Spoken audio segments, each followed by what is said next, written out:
is Tarik Talk. Your host, Tarik Mendes, takes you on a journey with guests from all around the world. Broadcasting around the world. Around the world. This is Tarik Talk.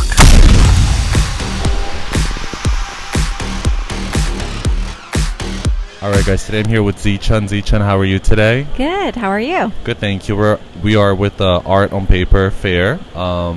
This is an amazing booth. Can you tell us about the artists that you have in your booth, please? Sure. So our gallery, Armory Art, is a New York City gallery. We represent artists from all over the world. And at this fair, we are showing several artists, all working on paper, of course. Yes. To see the works, you can look at our Instagram, which is Uprise NYC. It's the handle, UPRISE NYC. Thank you for spelling.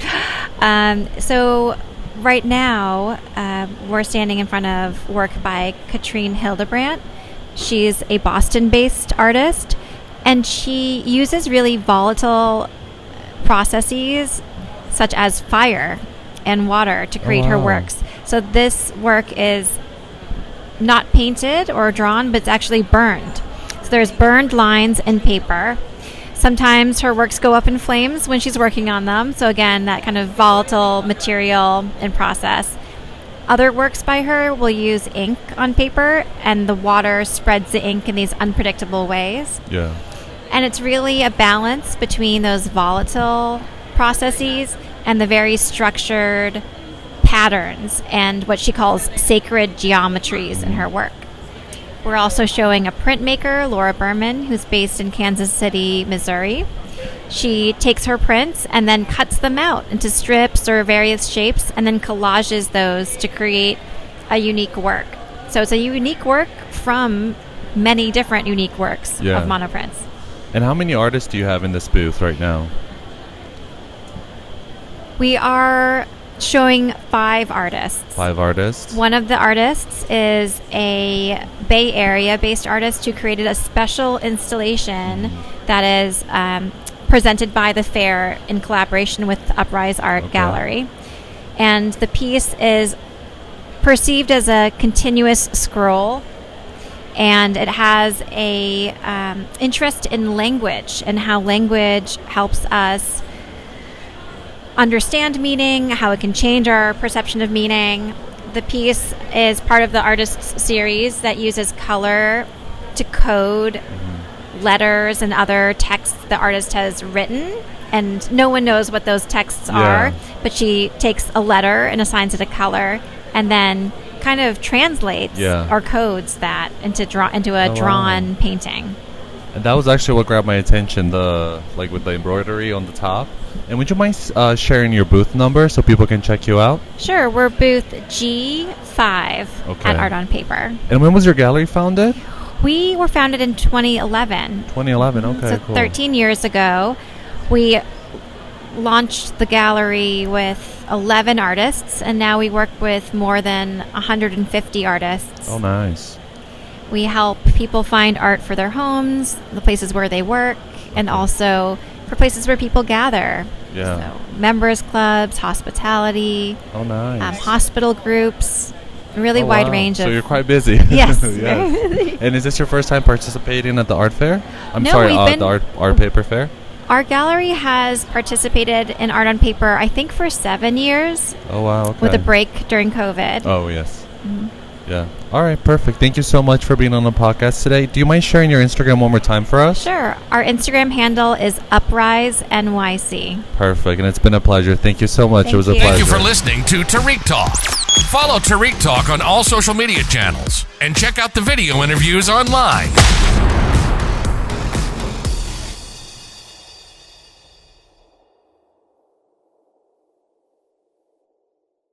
This is Tarik Talk. Your host, Tarik Mendes, takes you on a journey with guests from all around the world. Broadcasting around the world. Around the world. This is Tarik Talk.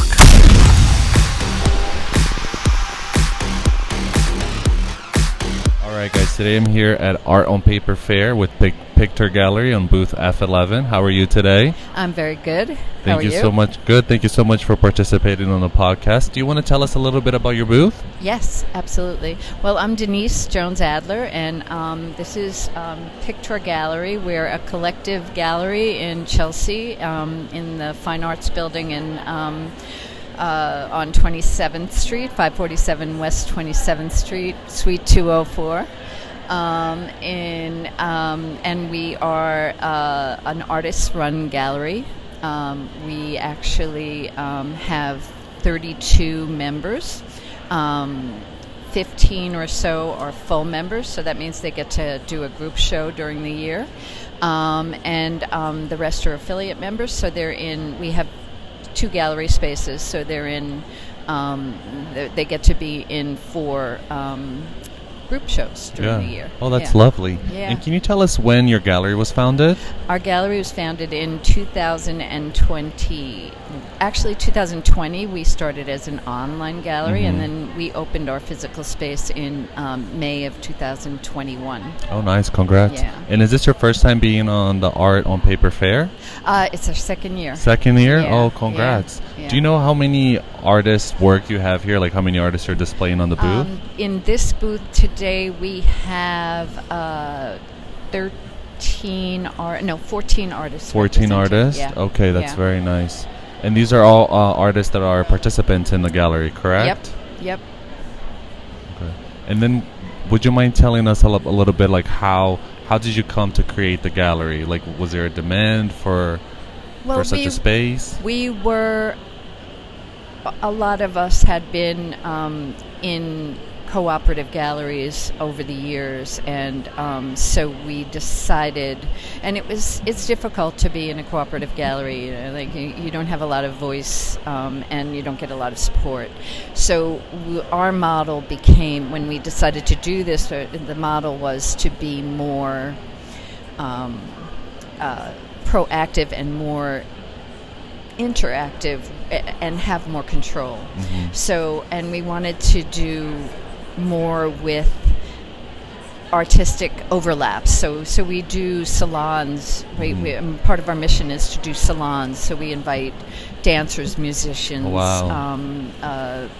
writers, actors to come and perform once a month in our space. So it's a great way for people to interact with the art, and also to have, sort of like that, the art interacting with the music, or the art interacting with the poetry, or actors acting around with art as their backdrop is like very inspiring. I love for that. everybody. Yeah, for everybody. And are you an artist yourself? Yes, I am. Yeah. And are you just playing your work here at the booth? Yes, absolutely. Can you tell us a little bit about your work, and I'll make sure to share it on I Instagram? am a mixed media collage artist, Okay. and that's one of my pieces over Oh, there. wow. It's called Goddesses Only Want to Have Fun. Or Goddesses Just Want to Have Fun, excuse me. And it's was done in 2015. Basically, I work with torn paper, photographs, and I also paint and use garbage from the street. Yeah. Oh, wow. And basically create, using mythology that we all sort of like, symbols and mythology that we all sort of know about, like snakes in the grass and stuff like that. I love that. Tell a story. Love that. And how has it been for you being an artist to like now being the founder and running a gallery? Like how are you able to manage the two? It's hard. It's hard, yes, I can imagine. It's a lot of work. I guess I really like to work. Yeah. Because I, it's like it drives me. I go to the studio when I can. My kids have told me recently that they think I'm ADHD. Who isn't it these days, right? So I am, sort of like always saying, "Oh, I got to do this," and it works with this particular life that I've put myself in. Yeah, I love that. So. And how do ideas come to you? Because looking at your work, it's so creative. There's like such a wild imagination. How do ideas come to you? Well, I'm inspired by, inspired and, freaked out by the news that we all get bombarding us all the time. So I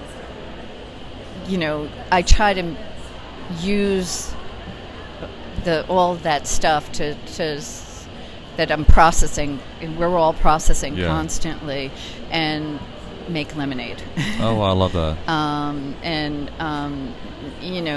So literally I take the newspapers and the magazines and tear them up and reposition them to tell a story that maybe is more interesting than the one that I'm getting. Yeah, I like that. And makes some positive news out of And negative. What's your creative process like when you show up to the studio? Are you able to like get to work right away, or you need to like sit down, have a coffee, meditate a little bit? Meditate a little bit. I listen to a large selection of like world music, so like Middle Eastern music, Japanese pop, raw African pop, and try to and different things kind of inspire me. So like and like all those I'm into Jungian psychology and mythology and that kind of stuff. So I try to reprocess. I used to say that I wanted to create, like, we don't have a mythology these days. We kind of lost our mythology. We have comic books, but that's the closest, right? Yeah. But that doesn't work for me. So this is my way of processing, and so I listen to that music, and it sort of inspires me. Love that. Well, Denise, it's been a pleasure. Thank you so much for being on the podcast today. And just to share one more time, it's booth F11. And can you share the Instagram again for those listening? Yes, it's at Picture Gallery NYC. Perfect. Thank you so much, Denise. Thank you for listening to Tarik Talk. Follow Tarik Talk on all social media channels and check out the video interviews online.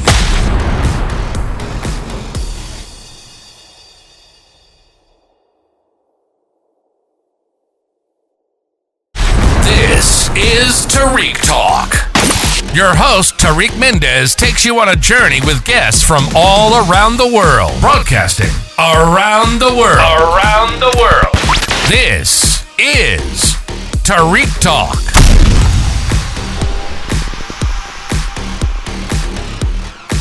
All right, guys. Today we are here at Art on Paper Fair with Jody Kerr. Jody, how are you? I'm good. How are you today? Awesome. Thank you for being on the podcast today. We are at booth G14. Yes. With Modern Earth Gallery. Correct. Congratulations. You have such a beautiful booth. Thank you so much. Do you mind sharing with us a little bit about the work you have in the booth right now? Sure. Well, obviously the work is all on paper, but it is more of a mixed media format. So pieces obviously vary slightly, but they're a combination of acrylic paint, some soft pastels. Quite a few of the pieces have a crushed metallic element to them, which creates just this very subtle shimmer to the pieces. So I feel like that is something a little unique to the work that's here. Yeah, I love that. I love that you said that, because that's exactly what happened. Like, it totally grabbed my attention because of that. And can you tell me a little bit about your creative process? Like, how do ideas come to you? Sure. Well, a lot of people will ask that. They'll say, what is your inspiration? And I think my inspiration is actually the materials themselves. So what can I get these materials to do? And I try to push the limits of what is like traditionally, expected. I also work multi-layered. Okay. So I will paint like a base layer of something, and I let that completely dry, and then I'll build on top of that. So it just creates a lot of dimension and depth to the pieces. The metallic aspect to it is the final little frosting that goes on top that's very subtle and different. I love that pieces. because looking at your work, I love that I'm not able to tell where you started and where you stopped. There's like so much dimension, as you mentioned, and so much mystery. And then can you tell us about your like process at the studio? Are you able to like get in the studio and get straight to work, or do you have to like have a coffee, like read a newspaper, get the vibes, or are you able to get to work right away? Usually, I mean, I have to have my coffee. I know that's pretty much the beginning of every day, no matter what I do. But I have a pretty large studio. I'm just located north of Detroit. Oh, nice. And it's funny. I get really excited about just getting up in the morning and working. I like to work mostly in the morning. I just feel like it's a fresh start to the day.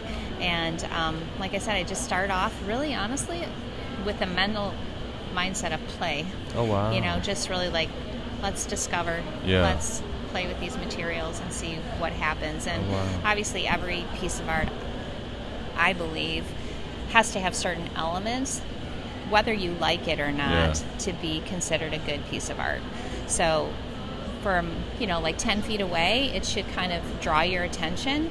You should be like, oh, that's so interesting. But then as you get closer, you should find something in it that you couldn't see before that's sort of unexpected and surprises you, like a finer detail. Love or like that. In these cases, the metallic element. It's just kind of a little bit of a surprise as you come closer to the work. Oh, wow. And how do you keep track of your ideas? Like, do you like write them down? Do you draw them? Or do you just do your paintings like spontaneous, like inspiration hits and you go for it? Again, so this is so, I find it interesting because I really don't do any preliminary drawings or planning in advance. It's I work very much fluidly in the moment. Very organic, and yes, very organic. I don't mix any colors even in advance. A lot of people will ask me, like, do you mix a color palette ahead of time? I really don't. I mix all the colors directly on the canvas or the paper in real time. So I move rather quickly. I'm moving and positioning the pieces, turning the pieces, working with paint, things that are, it's just very fluid and fast. And then, like I said, I'll get to a certain point and then maybe I'll set it aside and I have fans and I'll dry a certain, level of it. And then I continue to build upon those, over multiple days until I find something that I think is that's amazing. Really interesting. So. And when you're working on something and it's not going like turning out the way you want it or visualize in your mind, are you able to like kind of step away from the studio, or are you an artist that you want to pursue it and keep going to that paint like the artwork is finished? So such an interesting question, and what's funny is I feel like every artist grows and develops over time, right? And we all kind of have stumbling blocks or things like you said, like, like you're working on something and it isn't going maybe in the way that you want, and sometimes people can get very frustrated. Well, I would say, as a newer artist, I used to very much find myself in that place where I'm like, oh, I've spent all this time and I'm not happy with it and I'm frustrated. But what I've discovered is actually much like your life. You have areas where times or periods of your time where maybe things are a little muddy. They're not as great as you hope they would be. But what I've discovered is that's your base layer.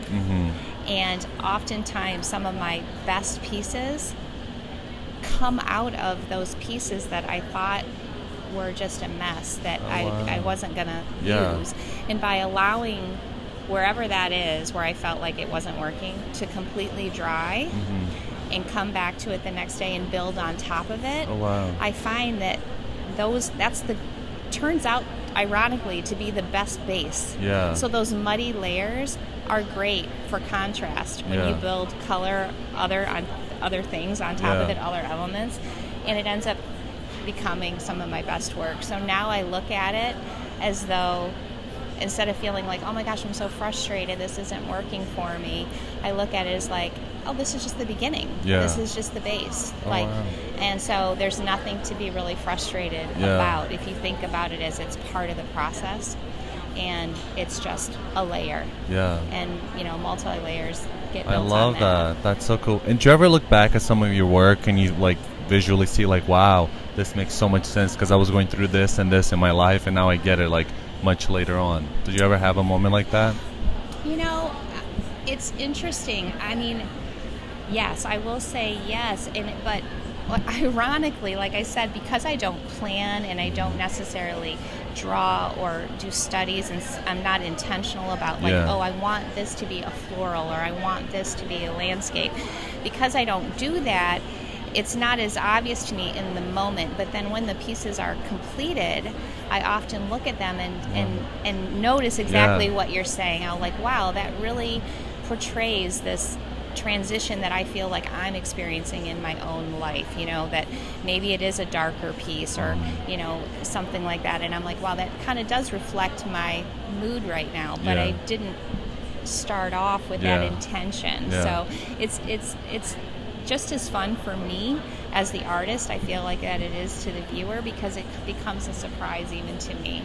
I love that. And I also love, I mean, all my work is abstract in nature, which I feel like I should mention because obviously it's a podcast and people aren't really looking at it at the moment, but it is abstract. And, you know, I think one of the beautiful things about abstract art is that every viewer gets to interpret it for themselves. And so when you even purchase a piece, you purchase it because you've fallen in love with it, right? But when you have it in your home, every person that comes in gets to experience it for themselves. So it's like a gift to them as well. Absolutely, and a great conversation piece to say, like, what do you see in this? Or how does this impact you? And that's one of the reasons why I love doing the shows too, is you get everybody's feedback. And you see what they love about it. And it's so fun as an artist to get that feedback, whether, like I said, whether they buy or they don't buy. I just love to see, like, oh, this is so beautiful. I love this about it, or it makes me feel this way or that way. Like, that's a gift to receive as a creator. To realize that you're impacting someone in a special way. Well, I love that, because that was actually going to be my next question, because some artists that I speak to, they don't like hearing feedback or talking to the observer, but they love seeing people observe the work or taking pictures. So it seems that you kind of want that input, that feedback, like what do they see, how it represents to them. I mean, so even this slight metallic element that is in these pieces is a newer technique for me, and it's been great to just see people how they're drawn to it, and they love the subtlety of it and the mood that it creates. And so it's just special to me, I think, just to see, like, oh, I'm spending all this time, I'm working on these pieces, I'm putting so much of myself into it, but you don't know how it's going to be received. And to kind of come to a place where you have all these different people from ages, different walks of life, whatever it is, and to see that it's affecting people and they're drawn to it, and in a sea of all this beautiful art, that someone, you know, is drawn to come in and stop and take a look and spend a few minutes with you. I mean, I find that it's an honor, right? That there's something that you've decided to take your do, time and they can connect with it, and have a conversation or ask a question. I mean, like I said, it has nothing to do for me with someone purchasing it in the end. I mean, yes, obviously that's great if somebody decides to purchase it, but I do really enjoy just seeing that somebody loves it. Well, I love that. Thank you so much, Jody. It was a pleasure getting to know you and about your work. We are in booth G14. And would you mind sharing your Instagram one more time for the listeners? Sure. It's Jody Kerr Art, so JODEYKERRART.